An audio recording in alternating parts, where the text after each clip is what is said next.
হেনা কোথায়? বাড়ি ঘর সাবানা কোনো চাচা? হেনা তো বিয়ে হয়ে গেছে। আমি বিশ্বাস করি না হেনার বিয়ে হইতে পারে না চাচা, হেনার বিয়ে হইতে পারে না, আমি কখনো বিশ্বাস করি না। লেডি চাচা হেনাকে পাওয়া গেছে।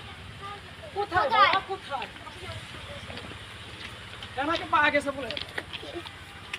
চাচা কোথায়? হেনাকে যদি নিতে চান 5 লাখ টাকা লাগবে। বাবা তোমাকে 5 লাখ টাকা আমি দিব বাবা, তুমি আমার হেনাকে দিয়ে দাও বাবা। আচ্ছা ঠিক আছে চাচা।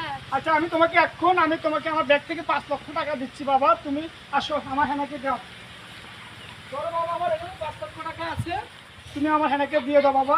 কোথায় বাবা? চাচা আসেন, চাচা আপনার হেনা এখানে। কোথায় বাবা, কোথায়? চাচা আপনার আমার হেনাকে পেয়ে গেছি। তোমরা সব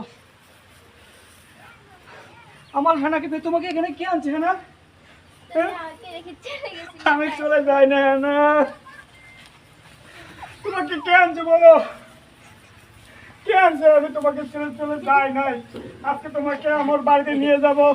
দর্শক, আমার হেনাকে আমি পেয়েছি অনেকদিন বাদে। আপনারা সবাই আমার জন্য দোয়া করবেন এবং আমার হেনাকে আমি পেয়েছি। হেনা তুমি সবাইকে কিছু বলো যে আমি মনিরের জন্য এখানে অপেক্ষা ছিলাম এবং মনিরে আমি পাইছি, বলো। আমি মনির জন্য এখানে অপেক্ষা ছিলাম, মনির জন্য এখানে আইছি। ওকে, আল্লাহ হাফেজ, সবাই ভালো থাকবেন।